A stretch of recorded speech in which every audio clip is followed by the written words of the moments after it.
The views and opinions expressed in this program do not necessarily reflect those of Atlanta 24 Community Media, staff, management, and its affiliates.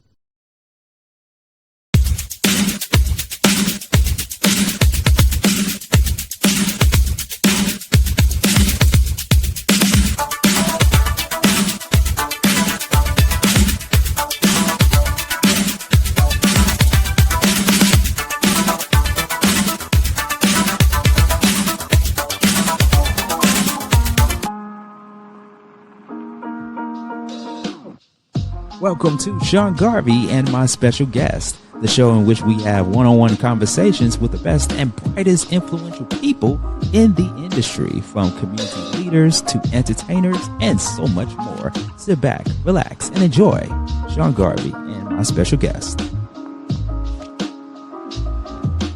Hey folks, Sean Garvey here, and you are tuned in to Sean Garvey and My Special Guest. And speaking of my special guest, we have a special guest in the studio with me.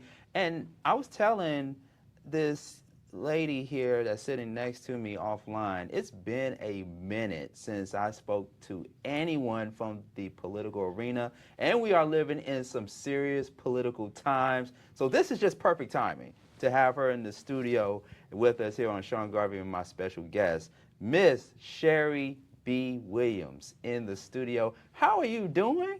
Wonderful. Thank you so much for the opportunity to be here to speak with you today. I'm so glad you are here joining with us on Sean Garvey and My Special Guest. I said, look here, I would love to have her in the studio again and again and again based on some of the things that we talked about offline. And I know in the spirit of your schedule and just time constraints, we're going to have another conversation on so many different things, so many different layers and stuff. But I want to spend some time talking to you about community engagement and why politics is necessary, it's still necessary in today's time. But I got to commend you first and foremost for being a 4-time breast cancer survivor. That's the reason why you have what you have right now, why you wear what you're wearing.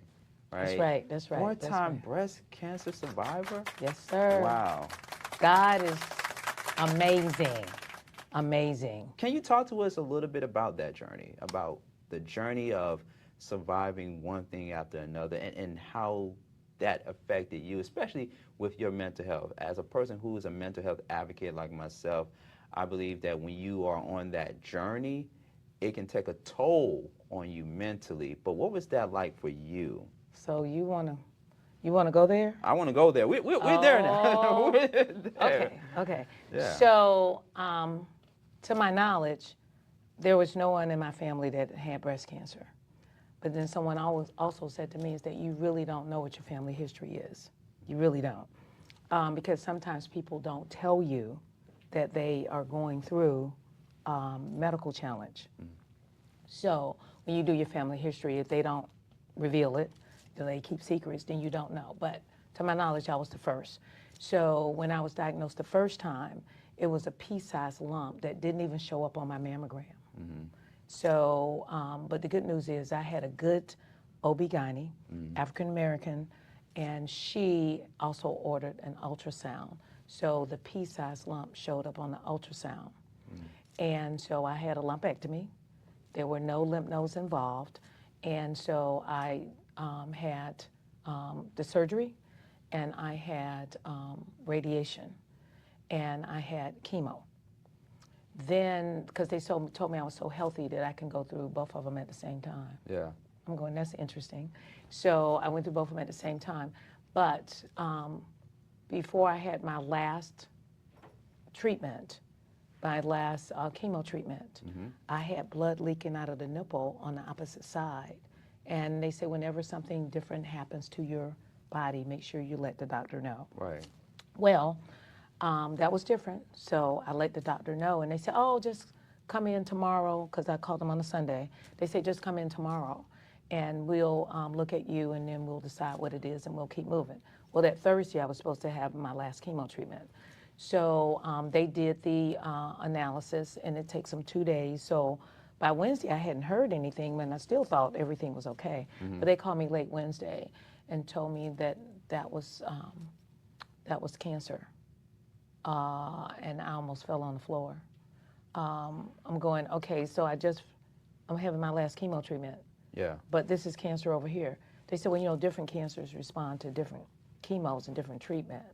So then what they decided to do was to have, and I got 3 different opinions. And from those 3 opinions, we decided to have a bilateral mastectomy. So I had a bilateral mastectomy in the year 2000 when everybody was getting ready for the new millennium. I'm getting ready to have a bilateral mastectomy. Jeez. So I had the bilateral mastectomy, and once I recovered from all of that, then I decided, I was living in Chicago at the time. I decided, you know what, it is so cold here, and I was sick all of this time. I'm moving. Yeah. And so I moved to Phoenix. And within a year of moving to Phoenix, I was diagnosed again. And I'm going, what? And it was actually a hard spot under my breast. And so did I notice, because it was something different, but it was a hard spot under my breast. And so when I went to my regular checkup, I was talking to the doctor. He said, oh, that's probably scar tissue. And he said, when you come back in 6 weeks, if it hadn't softened up, then we'll do a biopsy. Well, they did a biopsy, and it was malignant. And so I really lost it then. It's like, oh my God. And because you think you're strong, I'm a Christian, I have faith, but there are just some things that really, really tear you down. And so we got through that one. And then about 1.5 years later, I had finished all those treatments, and I was started to exercise and work out again, and all of a sudden, right here on the side of this breast, there was like a dull ache. Well, that was the first time I'd ever had any pain from the lumpectomy. There were no symptoms.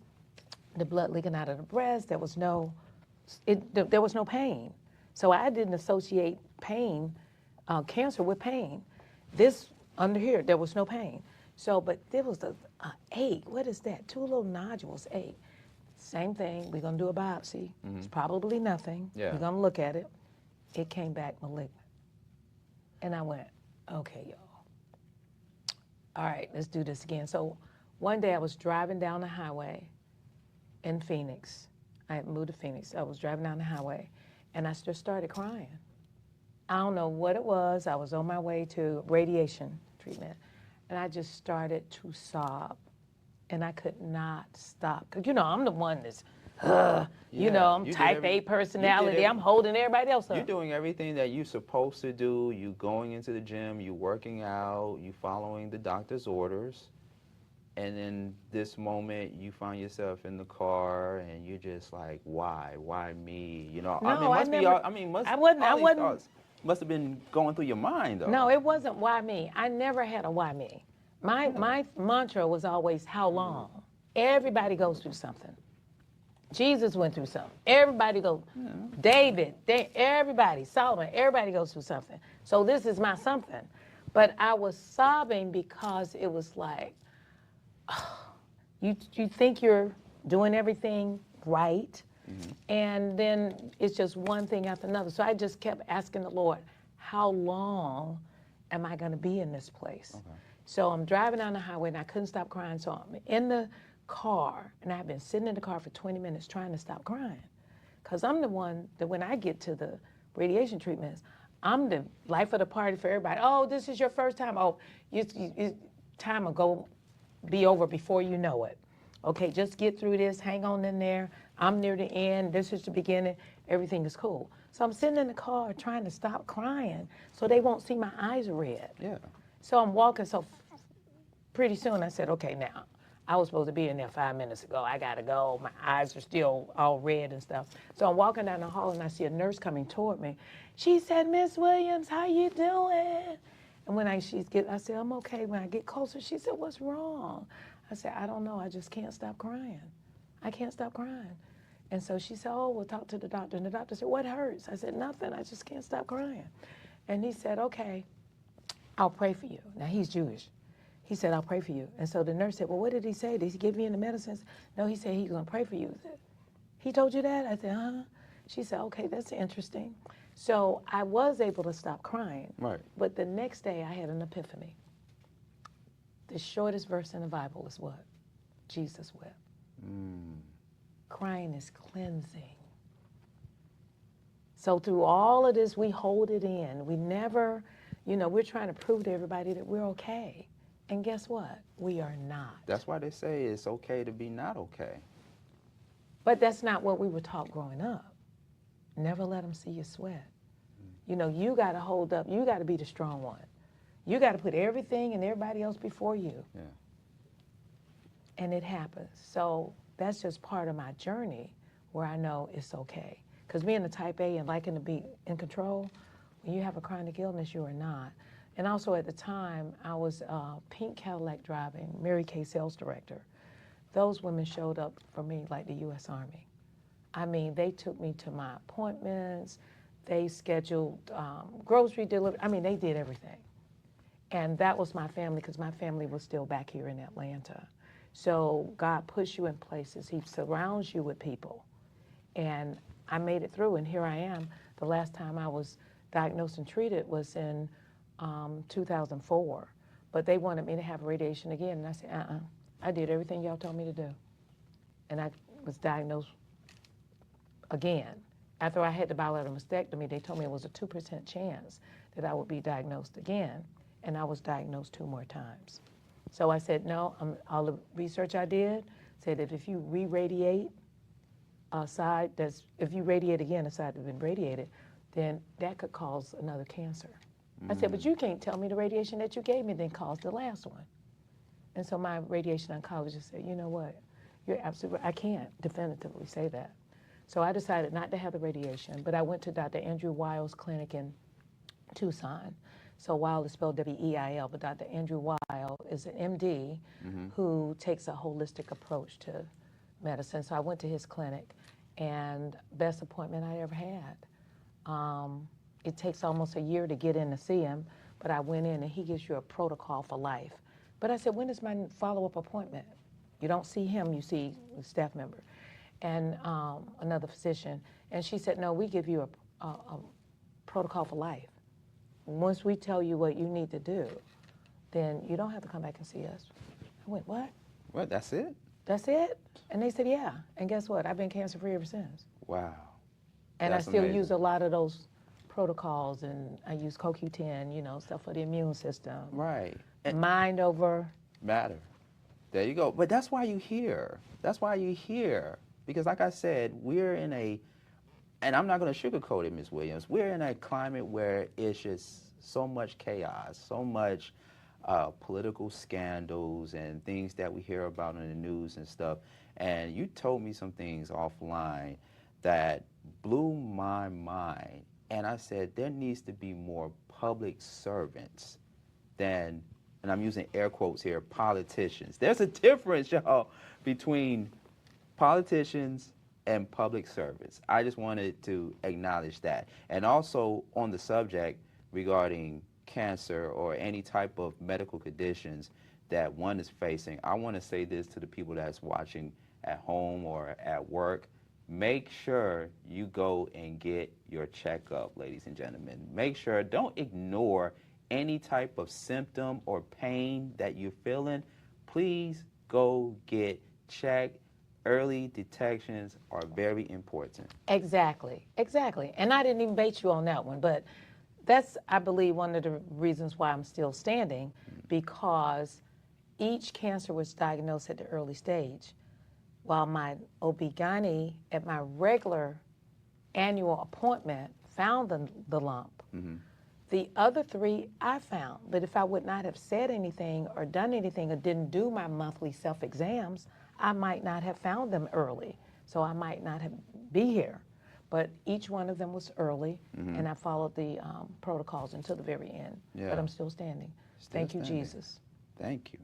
Thank you. That's why I'm not scared of anybody. Yeah. Because I've been through too much for, to be deceitful or to be less than. John Maxwell has a saying that good is not good enough when great is an option. And I believe that there's no mediocrity among my people, or there shouldn't be, because we are great people. We're the geniuses on the planet. Right. Indeed. Indeed. I'm looking at my notes here. You have an extensive track record to your name. Graduated from Charles L. Harper High School. Yes.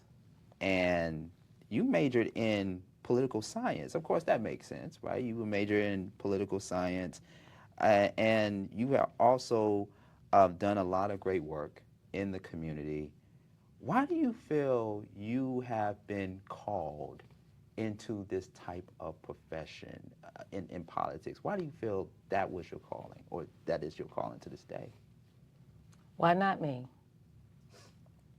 I was first generation college, and I like to refer to my undergraduate days as being the Angela Davis on the East Coast, because there was a lot of institutional racism going on at my undergraduate school.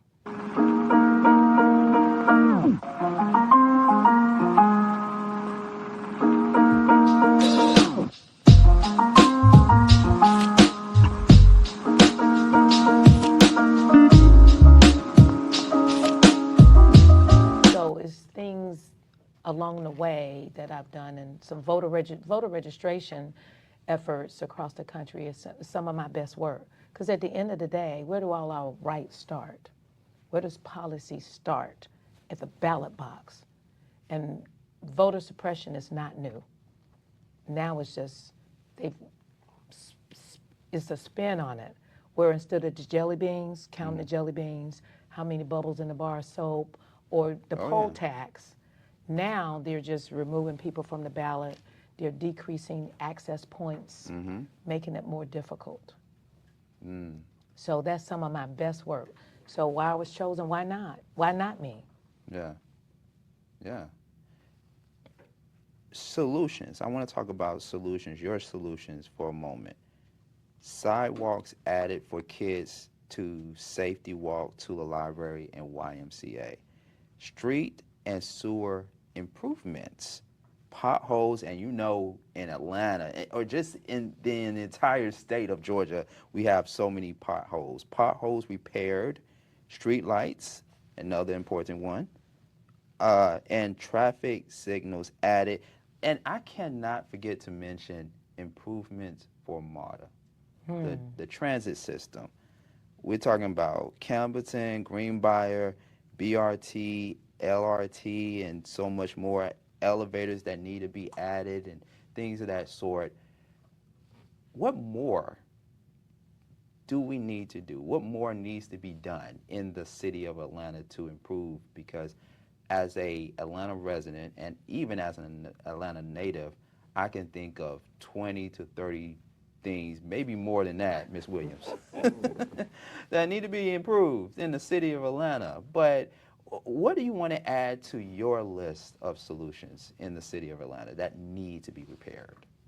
Well, I think before we add on to the list, we need to make sure that we have the proper engagement. We have too many people sitting back saying they oughta do this, they oughta do that. It's we. This is our community. So when all of us are doing what we can, and remember there's seasons where people may not be available. Either they're ill or they're caregivers or whatever's going on in their life, and they're not able to fully participate. However, you can't live in a community for 20, 30 years and never do anything. Everybody needs to participate at the level in which they are able to, whether it's engaging in your community meetings once a quarter or every other month. Sometimes it is a challenge to go every single month and to actually serve on the committee. But at some point in your life, you got to be a part of what you want in your community. You don't just piggyback off everybody else's work. Yeah.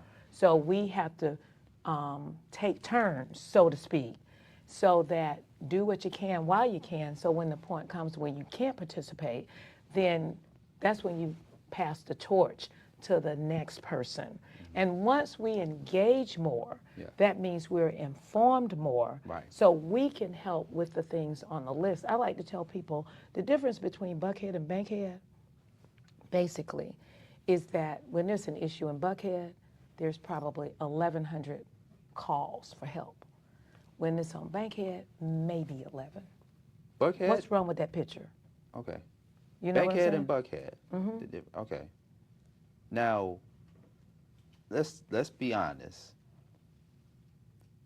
Buckhead, to me, isn't like the Buckhead that I saw 20, 30 years ago. And it has definitely changed it has become, what it is now. But when you have certain issues, say for example, the situation or situations, I put an S in there, the situations that occurred at a Lenox Mall, if you will, right? When I first started hearing all the bad things that were happening at Lenox Mall, I was like, uh-oh, this is a Bankhead part 2. This is a Bankhead part 2. I don't know, And so once again, as a native of Atlanta, as a person from Atlanta, when you think of cities like even Sandy Springs, for example, or even Gwinnett County, and just the cities that are the outskirt of Atlanta, right? And you also think of within the city, even the neighborhoods, the urban communities and what have you, and how everything has spreaded now to these outskirt areas of Atlanta. Like, what do you think the problem is? You're talking about we got to get to the source, right? But what do you think the source is, though? What do you think the problem is? Why now it has spread it to all these other places outside of Atlanta where there's crime, where there's all these atrocities that are happening in these places that we never witnessed 30, 40 years ago. Like, when you talk about the source, what is the source? That's a good question. Okay. And that answer to that question is going to be complicated because bad guys, they don't know boundaries. They don't know where the city line is between Sandy Springs and the city of Atlanta, between Duluth and whatever the next city over is. So they trying to go get good stuff. So as I tell people all the time, the fastest way to get your car stolen might not be at Greenbrier Mall. It's probably at Lenox Mall. Right. Because they're looking for the good stuff.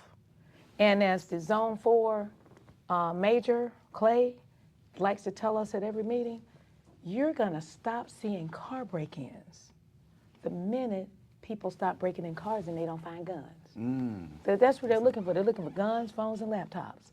But we as the residents are leaving our guns, phones, and laptops in our vehicles.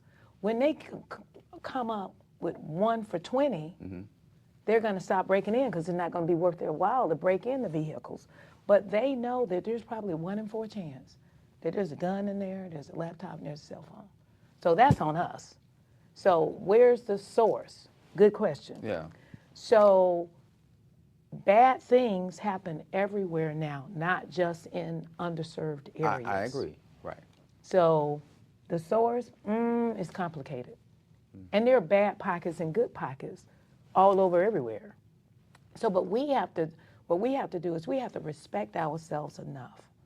And we need to have confidence in ourselves enough to know that we might not live in the best part of town, but the part of town that we live in is ours. And we need to have enough pride in it to keep it clean and to respect each other and our neighbor. Cut your grass, okay? Come on, we're talking about property values. Yeah. Cut your grass, you know what I'm saying? Pick up your trash off the street. Don't throw the trash on the street and you don't have to pick it up. You know, there are trash cans everywhere. Everybody's complaining about trash. But that's a people problem. So we have to care enough to not throw it out the window, not walk down the street and throw our McDonald's or our Starbucks cup or whatever it is. We need to honor our neighborhoods and have enough pride in ourselves to say, oh no, we're not gonna do that. We're gonna take the trash with us and we're gonna put it in the trash can at our next destination, whether that's home or the store, the movies, or wherever it is. Yeah. For those who are just tuning in, we are talking to Miss Sherry B. Williams in the studio, my special guest for today, Sean Garvey, and my special guest. And this segues into one of the things I want to talk about with you, community engagement. And I come from a world of community. Of course, we are in a epicenter of what is known to be community to many of us. What is community engagement? And the follow-up question to that is civic engagement. Is civic engagement the same thing as community engagement? But for our viewers, just specify, what is community engagement?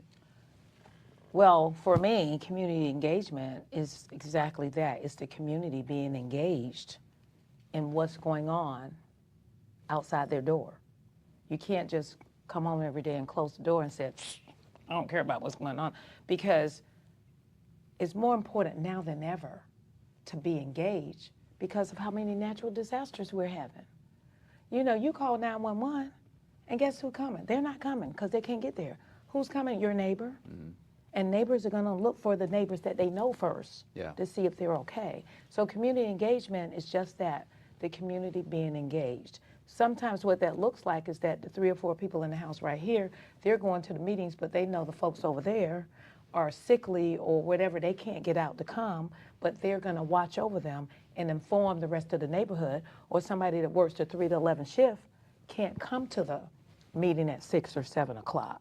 So we're going to make sure that we keep in contact with each other. We're engaged with each other so we know what's going on. Because the break-in that happened 3 streets over is coming to our street, but we need to be ready for it. But if we're not in tune to what's going on, we're going to be a victim too. And so a lot of things can be avoided, especially now that we have AI and we have cell phones. So we can be a little bit more proactive and we can be more connected. Now, civic engagement, for me, that's being involved at the next level, going back and forth to your city, your county, your state government, and holding them accountable, whether it's potholes or whether it's sidewalks. And always remember, when people tell you it's not enough money, it is. The question is whether or not your priority is their priority. Because there's a lot of money being spent everywhere. Speaking of sidewalks, the sidewalks on Campbellton Road, when I was given that project from Georgia Stand Up, when I was working on the MARTA project, they said, we don't know what you know about sidewalks, but we know that it has to do with transportation and transit. People need to be able to wait for the bus on the sidewalk and not on the street from a safety standpoint. So when I first went down to City Council, they said, well, Ms. Williams, we don't have enough money for sidewalks on Campbellton Road. And I said, that's not my question. My question is, what is the process?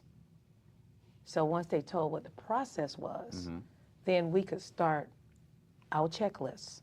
And step number 1 is that your council person has to put in a paper to request sidewalks. Then they have to tell you how much it costs and what the whole process is. So then when I came back after they put the paper in, then they said, so you put the paper in, but we don't have enough money for sidewalks. Right. And I go, but that's not my question. My question is, how much does it cost? They didn't know how much it cost. So, but you're telling me you don't have enough money, but you don't even know how much. I said, but y'all do sidewalks all across the city. Yeah. What is the per cubic square foot, however y'all measure it, how much is the cement per whatever the measurement is? Yeah. And they said, they didn't know, and they said, is anybody here from Public Works? Because at the time, our current mayor was the transportation chair. He said, is there anyone here from Public Works? Can someone tell Ms. Williams how much it costs? So they did the study and went out and measured and all of that. It was 0.9 miles, so it wasn't even a full mile. And they didn't know how much it cost to do a mile of sidewalks on both sides of the street. And then when they came back, once they tell you how much it costs, then they have to tell you how much they can allocate towards it.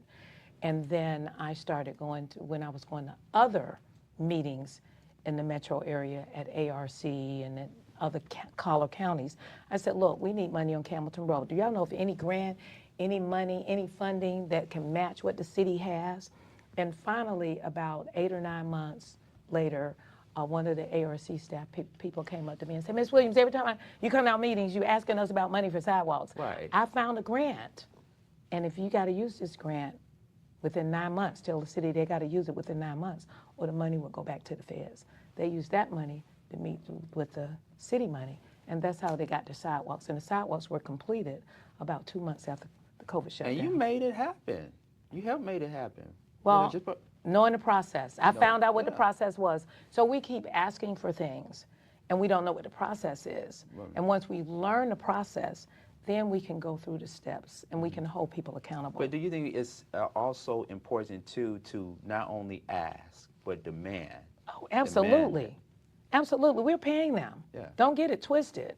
And the same thing happened with the traffic signal on Fairburn Road near the Walmart bridge. That HOA had been trying to get a traffic light versus the four-way stop. Yeah. They had been trying for 10 years. But at the time, that was before the city of South Fulton. So Fulton County, Fairburn Road is a state road, so Fairburn Road, GDOT, and the city of Atlanta, and the Homeowners Association. I called a meeting down at the state capitol where all of them came in. It was a project I was working on for Senator Tate. Mm-hmm. So they came down and they had the meeting, and I said, you get to leave this meeting when you tell these homeowners over here when they're going to get their traffic light. It's not going to take another 10 years. And you're going to tell me which one of you guys are going to take the lead. Because before you got in this room, y'all didn't talk to each other, these different entities. Yeah. Now when you leave this room, you're still not going. So who's going to take the lead to make sure each entity stays engaged and informed? And they got the traffic signal. C.T. Martin took the lead on the project.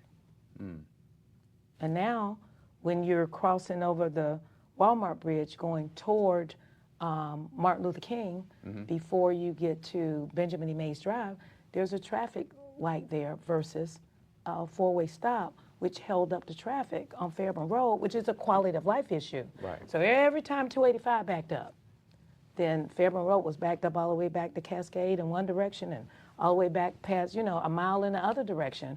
That's a quality of life issue. So there are fixes for that, but we got to know the process. And see, ladies and gentlemen that are tuning in right now, everything that became what it is today is because of this woman right here. It's because of Miss Sherry B. Williams. And this is a teachable moment to all of us because it starts with us, going back to community engagement. It starts with us by recognizing that there is a problem, because you got to recognize that there is a problem, right? You recognize it, you challenge each other by having town hall meetings and conversations and even doing shows like this, and then you go to that political office or that particular office, if you will, ask and demand for these to happen and just be consistent with it. But those changes that Ms. Williams just talked about, it's because of her. It's because you went in and you asked the important questions. What is the process? What is the process? Within the limit of time that we have here, before we let you go, Ms. Williams, Sherry B. Williams here, Sean Garvey and my special guest, we're coming up on a big election, another election happening here in Georgia. The governor race. It's going to be tight. It's going to be tight. We have, 3 or 4 candidates so far on the Democratic side, including our very own Keisha Lance Bottoms, who put in her hat for governor of Georgia. And then we have only one so far from the Republican Party running for governor. What is your take on the upcoming governor race? Keisha Lance Bottoms throwing her hat in there. What do you make of this so far? Oh, it's going to be interesting because we're, a year out now? Actually, less than that, because most people are going to, by January, I believe, who's going to put their hat in the ring. I think there are going to be more people that put their hat in the ring. And also Derek Jackson, a former state rep or current state rep, is running for that position. And you also have State Senator Jason Estevez. Yes. Has his name in there. So the best is yet to come. It's going to be interesting how it pans out, but I think that the progressives / the Democrats need to get their act together. We need to get our act together because the Democrats have not won a statewide race in 20 years or so. None of the state offices. I think most Democrats are tired of losing. We don't have a majority down at the legislature. Whatever it is we're doing, we can't do the same thing that we've been doing because obviously it's not working. And with the voter purges, that makes it an unlevel playing field. And what I do know that needs to happen in the governor's race and in every single race there is moving forward is that everybody that's eligible to register to vote, they need to suck it up and they need to register. They need to educate themselves the same way they go on Facebook and they go on IG to find out about. They go on all of the social media platforms to find out what's going on. You need to start conversations about every single race that's on the ballot so that you can go and vote as an educated voter and not just keep recognizing a name or just eeny, meeny, miny, mo. That doesn't work. How do you think we got in this mess? We got in this mess because we have decided to give our power away. The most important power that we have is the power of the ballot. So when we start turning out in higher numbers, and remember this, when it's a sporting event going on and the referees cheat and the score is 50 to 51 with about a minute left to play. Yeah. If the referees cheat, will that affect the outcome of the game? Me, I don't think it will. If the score is 50 to 51. 50-50, okay. 50 to 51, and the referees are cheating, will that affect the outcome of that game? But now that you asked me that question the second time, because I gotta give it a second look, it might affect the game. The fame. But if the score is 50 to 100 and the referees cheat, will it affect the outcome with a minute? No. So that means it needs to be a landslide.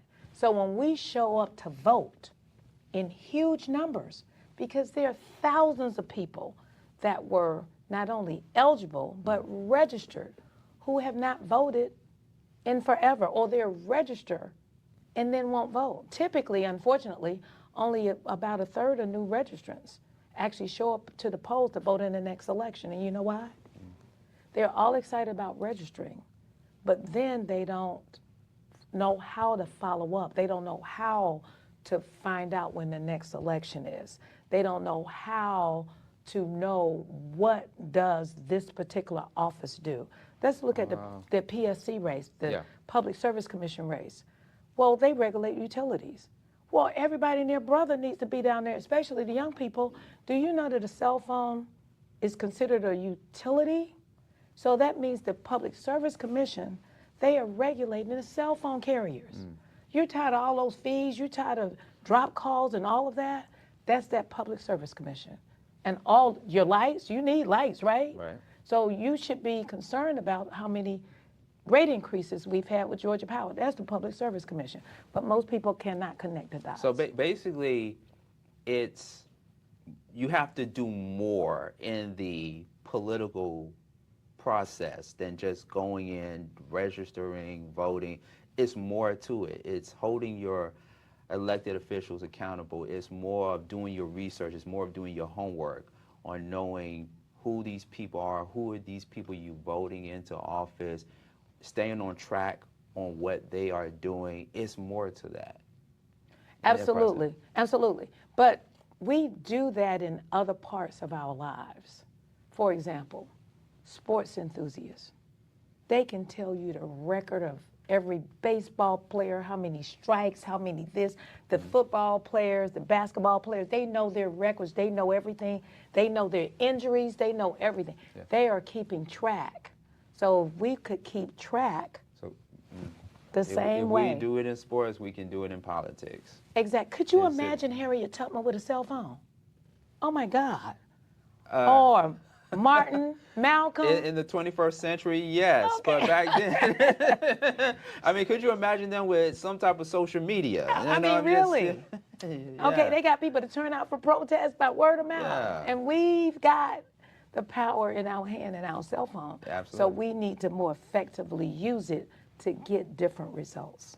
Well, Miss Sherry B. Williams, I would love to have you back in the seat here for Sean Garvey and my special guest, because there's so much more that we can talk about. But in the meantime, I want you to go ahead and give our viewers and our listeners information, website on where they can go to learn more about you and some of the great work you have done in the community. So I'm Sherry B. Williams, of course, and I'm on Facebook, and that's the best way to catch me. And I wasn't prepared for that question, but because I just consider myself as just a member of the community that's advocating on behalf of those who don't know what questions to ask. And so those are our seniors. And those are our young people who need someone to connect them to the resources that they need. But you can catch me, Sherry B. Williams, on Facebook. So you're on Facebook. Okay. I mean, that's where everybody is at. You know, the entire world is on social media nowadays. So you can catch her on Facebook, Sherry B. Williams. Like, share, friend. Yes, please do. Yes, get the likes up. Get the likes up. All right. Yes, Sherry B. Williams on Facebook. And it's easy to find me there. I'm an Atlanta native. That's on the page. And I need to update it, though, because next time I come, we're going to talk about the Nature Girls. So we walk over in the nature preserves. Yes, we got a lot of stuff going on in the community. Okay. All this positive stuff that's going on. So I'd love to share, and I'd love for you to share and like me on Facebook. Okay. So thank you so much for having me. Thank you so much for coming to Sean Garvey and my special guest, with my special guest, the one and only four-time cancer survivor, Miss Sherry B. Williams. Thank you. You're welcome. Sean Garvey and my special guest.